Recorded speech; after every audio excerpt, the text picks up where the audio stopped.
Please skip ahead, I'll put text on screen to where you need to go if you just want to see the winning teams and some winning options. But for those who want to actually learn the principles to win, and this would be like no matter what lineup comes in the future, stick around through this like 1 or 2 minutes before we show that. So, we're going to show you in a little bit what it's like to win as an expert or a beginner in Pokemon Go when you're fighting Giovanni, but I generally have a tendency to get these videos to about 4 minutes, and I'm trying to cram in as much information as possible when there really is a lot of nuance and a lot more to say, and so it kind of feels rushed and sped up. So this time I'm kind of gonna go a little bit slower, and so I'm just telling you, like, for instance, we're gonna see a losing team right here, but it looks kind of solid, right? You're like, wait, that's Kyogre, that's Xerneas, these are, you know, crazy legendaries. Kyogre's really good generally, and Conkeldurr, you know, like who's gotta be in the top 5 fighting types. So the first thing was you saw what it took just to take down this Persian right here. So each one of the Pokemon actually got to touch in on the Persian to attack. Now all the Persians that we're going to show today have Scratch. So I have done 2 videos on this channel of Giovanni's current Palkia lineup, and those Persians had Feint Attack. Now there is a solo video all about Persian. I feel like it needs to be updated because I filmed it in like 2019 or early 2020, but it's all about the Persian, and so that fight, it goes really differently if the Persian has Scratch or if it has Feint Attack. So we'll talk more about that in a little bit, but here's Rhyperior right now. Rhyperior actually is, believe it or not, one of the most accessible middle spot Pokemon to kind of defeat easily, I guess I would say. Usually you can use water, you can use grass, and you get that doubly super effective, being that ground is weak to water and grass and rock is weak to water and grass. But what you saw happen here was a Kyogre, even at the Ultra League level caps, it fell, and that only left Xerneas, who we wanted to fight Palkia, but they all didn't make it, right? So there's 2 lessons here. One is that you're always looking for resistances, like you want to resist whatever the typing is of the enemy's fast attack. We say just the fast attack because if they hit you with a charge attack, you're going to be able to shield 2 of them. That's usually all you need. I've never done a video where I've needed more than 2 shields, but outside of that, the charge attack would absolutely just annihilate your Pokemon whether they resist or not in a lot of cases,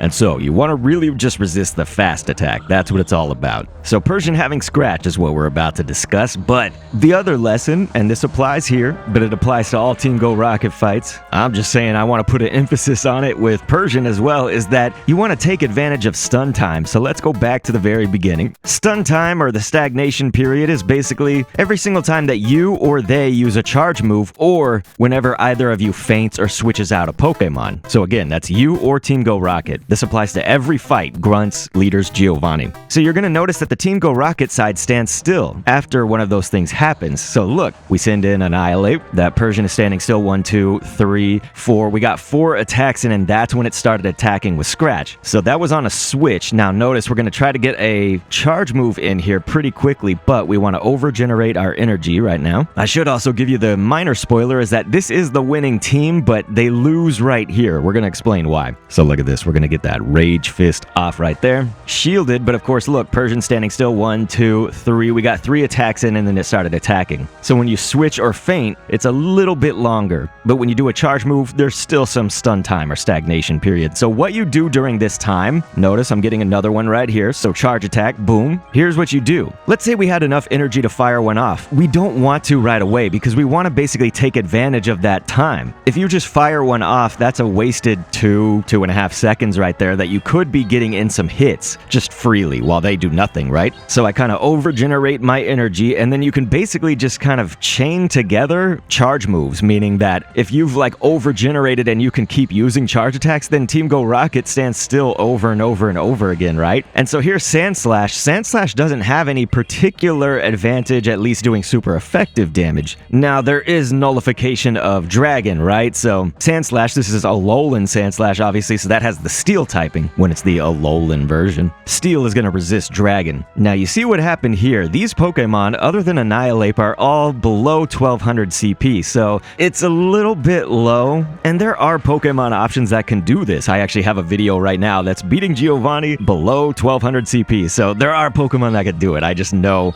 it's always good to show people multiple options and stuff. It's just with multiple options comes sometimes they're gonna need to be a little bit more powerful. But what I can assure you is what I show in these videos, I always beat Giovanni and his teams below the Great League. So while 1200 1500 CP might not be a great threshold right now. Pretty much 98% of the time I'm showing you how to win below 1500 CP. So that's not a huge jump in power. Maybe for a Azumarill, you know, the step up to power up is a little bit different with a Azumarill. So the spoiler alert, like I said, is that unfortunately this team loses, but then they win in the next fight, which I'm going to show you here very shortly. And again, skip to that timestamp if you want to just see the winning battle, because this right here, I'm just trying to teach you guys the principles and why things happen and why they don't happen, blah, blah, blah. Palkia's coming up, and so it's good that we made it this far, of course, but like I say, we're just a little bit underpowered, so we are going to power them up. But why did I choose Sand Slash? You know, like in the other two videos, for instance, that we've done for Giovanni currently, and most of the time, not only do we resist, because it's like, okay, Alolan Sand Slash resists the dragon type, so not only would it be able to resist Palkia,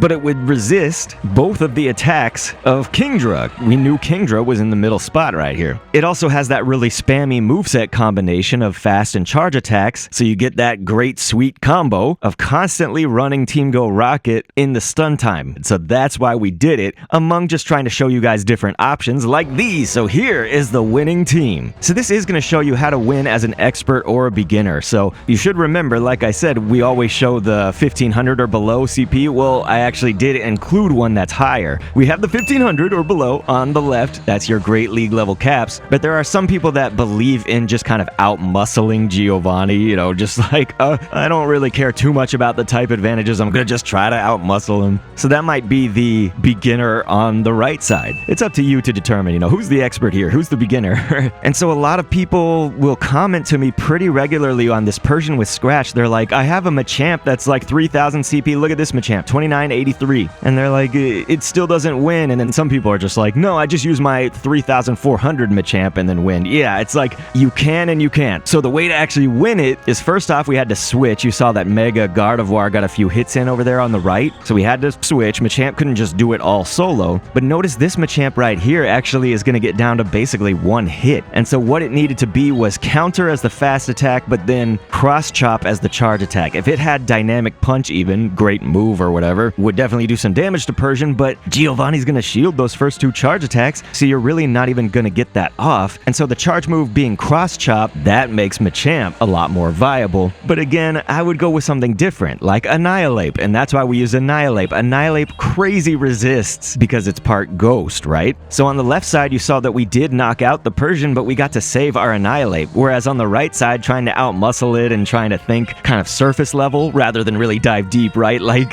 that led to a Machamp that fainted, and Persian barely finally fainted. So you see here, we also set up the account on the left. You know, that Alolan Sand Slash, yes, it resists Palkia. Yes, it resists Kingdra, but it actually also resisted that Persian too. No, I wouldn't have counted on this Alolan Sand Slash to take on Persian by itself or anything. But Steel does resist the normal, so that's another reason we pick Sand Slash. Again, it's like, you have to think about all these things together.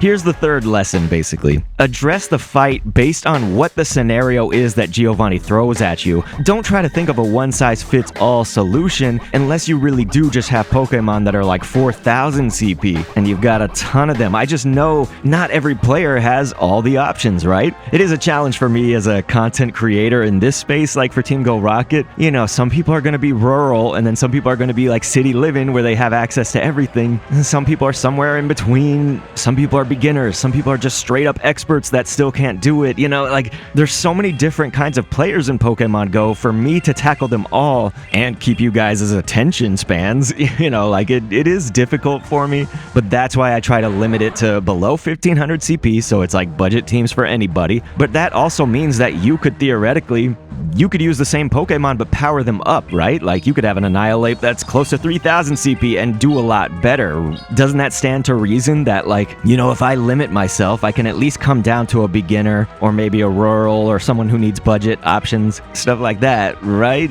But you don't have to limit yourself if this is you. But again, I wanted to show you that Machamp, for example, that was a great example of just like, okay, wait, I have like a pretty powered up Pokemon. It's at least not Great League level. It's super effective, so why is it not doing it? Well, Machamp didn't resist. It didn't exactly have the moveset. Like, Machamp would have been great against Feint Attack, right? We've shown it before in the past, but here we go. Okay, so the thing about Azumarill, we're going to go back to the lesson of the stun time and the stagnation period. Azumarill's nice. Like, it can tank a lot of the hits. The fairy typing is going to resist the dragon right now, but it's not great to have Bubble as the fast attack except for its energy generation like properties or whatever. So you will see that we'll win right about here. Azumarill was long kind of one of those Great League PvP Pokemon as well, I believe, but again, Bubble actually gets double resisted as an attack to Palkia, so generally I don't like to do that unless there's a reason, which was the energy generating properties. So we had all this text on screen during this whole thing, but just to summarize real quick, your lessons are: resist the typing of the fast attack while dealing super effective if you can. Number 2 is to take advantage of the stun time, the stagnation period after every charge attack or switching or fainting. And number 3, always address the fight based on which Pokemon Giovanni has, what movesets are they using, so the exact scenario that you're going up against, rather than looking for a one-size-fits-all solution. And so, if you want some more options, some more learning, please click an end screen on screen to see another one, and thanks for viewing.